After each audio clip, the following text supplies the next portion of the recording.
आप सभी को मैं लक्ष्मणलाल गुर्जर, सहायक आचार्य, राजकीय महाविद्यालय नियारा। आज हम बीए पार्ट प्रथम वर्ष के प्रथम प्रश्न पत्र भौतिक भूगोल का जो पाठ्यक्रम है, सिलेबस है, उसके बारे में पढ़ेंगे। जैसा कि आप सभी को पता है कि पाठ्यक्रम जो है मुख्य रूप से 3 इकाइयों में बँटा होता है, तो एक एक करके अपन उन इकाई के बारे में पढ़ते हैं। सबसे पहले फर्स्ट इकाई भौतिक भूगोल की पहली इकाई में भौतिक भूगोल की परिभाषा, सौर परिवार, पृथ्वी की उत्पत्ति, पृथ्वी का आकार एवं आकृति, पृथ्वी की गतियाँ, इसके उपग्रह, सूर्य ग्रहण एवं चंद्र ग्रहण, पृथ्वी के आंतरिक भाग की भौतिक एवं रासायनिक अवस्था, पृथ्वी के अभ्यंतर की संरचना एवं पेटियाँ किस प्रकार हैं, अलग अलग विद्वानों के अनुसार भूगर्भिक समय मापनी, और वैगनर का जो महाद्वीपीय विस्थापन सिद्धांत है, कॉन्टिनेंटल ड्रिफ्ट थ्योरी, प्लेट विवर्तनिकी और समस्थिति, ये जो टॉपिक है वो मुख्य रूप से पहली इकाई के अंतर्गत आते हैं। उसके बाद में द्वितीय इकाई के अंतर्गत पर्वत निर्माण के सिद्धांत, जिनमें मुख्य रूप से जोली, कोबर और होम्स, इन तीनों विद्वानों के अनुसार पर्वतों का निर्माण एवं उत्पत्ति कैसे हुई है, उसके बारे में विस्तार से अध्ययन करना है। उसके बाद भूसंचलन, पटल विरूपण बल के अंतर्गत पटल विरूपणी बल कौन कौन से हैं, इसके अलावा भ्रंश एवं वलन की जो क्रियाएँ हैं और उनसे संबंधित जो सिद्धांत है, उनके बारे में भी आपको अध्ययन करना है। फिर आकस्मिक आंतरिक बल कौन कौन से हैं, जिनमें मुख्य रूप से भूकंप और ज्वालामुखी का आपको विस्तार से अध्ययन करना है। उसके बाद सेल एवं उनके प्रकार, विशेषताएं, चट्टानों के बारे में, चट्टानें कितने प्रकार की है, उनकी क्या क्या विशेषताएं हैं। उसके बाद अनाच्छादन की जो है प्रक्रिया और किस प्रकार संपन्न होती है, और मृदा निर्माण, मिट्टी का निर्माण किस प्रकार से होता है। इसके साथ ही अपरदन की जो संकल्पना है, उसमें मुख्य रूप से डेविस और पेंक महोदय के जो विचार है, उनका जो अपरदन चक्र है, उनकी संकल्पना को अध्ययन करना है।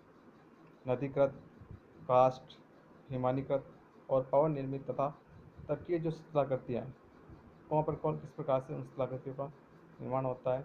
जैसे नदी कौन कौन सी शिलाकृतियाँ का निर्माण करती है, जिनमें अपरदनात्मक, निक्षेपात्मक जो शिलाकृतियाँ हैं वो कौन कौन सी हैं। इसी प्रकार से कास्ट से निर्मित अपरदनात्मक, निक्षेपात्मक, हिमानीकृत, पवन निर्मित और तटीय,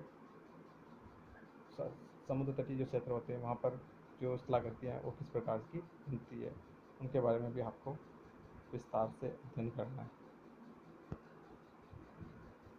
फिर उसके बाद में तृतीय इकाई के अंतर्गत आपको वायुमंडल का संगठन, उसका स्थिरीकरण, सौर्यताप और पृथ्वी का ऊष्मा बजट, उसके बाद में तापमान एवं वायुदाब, वायुमंडलीय संचलन, जिनमें ग्रहीय पवनें, स्थानीय पवनें, मानसून और जेट स्ट्रीम, इनका विशेष अध्ययन आपको करना है।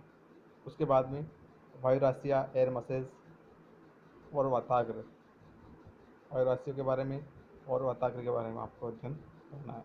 फिर उष्णकटिबंधीय एवं शीतोष्णकटिबंधीय चक्रवात, वर्षण के प्रकार एवं उनका वितरण किस प्रकार से है, इसका भी आपको अध्ययन करना है। फिर कोपेन एवं थॉर्नबेट का विश्व जलवायु वर्गीकरण किस प्रकार का है। इन दोनों विद्वानों के अनुसार उन्होंने विश्व की जलवायु का वर्गीकरण किस प्रकार से किया है, कौन कौन से आधार माने हैं, कितने भागों में इन्होंने बांटा है, उसका भी आपको अध्ययन करना है। उसके बाद हाइड्रोलॉजिकल या जलीय चक्र, हाइड्रोलॉजिकल चक्र या जलीय चक्र जो कि आप हर एक कक्षा में पढ़ते हैं, उसके बारे में भी आपको विस्तार से अध्ययन करना है। महासागरीय नितल के उच्चावच जिनमें मुख्य रूप से अटलांटिक महासागर, हिंद महासागर एवं प्रशांत महासागर, इनके नितल के अंदर किस प्रकार की शिलाकृति है, उच्चावच है। जिस प्रकार से धरातल के ऊपर पर्वत, पठार, मैदान, घाटियाँ पाई जाती है, उसी प्रकार से महासागरीय तली के ऊपर भी अनेक प्रकार के उच्चावच पाए जाते हैं। तो ये तीनों जो महासागर है उनकी तली नितल जो है किस प्रकार से बना हुआ है, कौन कौन से उच्चावच है, उसके बारे में भी आपको अध्ययन करना है। महासागरीय जल में तापमान एवं लवणता का वितरण, महासागरीय जो जल है उसमें तापमान का विश्व में वितरण किस प्रकार से है और लवणता का वितरण किस प्रकार से है। उसके बाद महासागरीय धाराएं एवं ज्वारभाटा,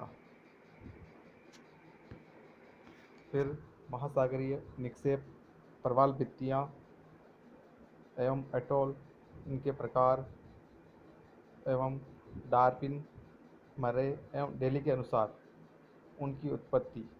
ये जो प्रवाल भित्तियाँ और अटोल है उनकी उत्पत्ति डार्विन महोदय के अनुसार डार्विन ने कौन सा सिद्धांत दिया प्रवाल भित्तियों की उत्पत्ति से संबंधित, मरे महोदय ने कौन सा सिद्धांत दिया और डेली महोदय ने कौन सा सिद्धांत दिया, उन सिद्धांतों को आपको विस्तार से अध्ययन करना है।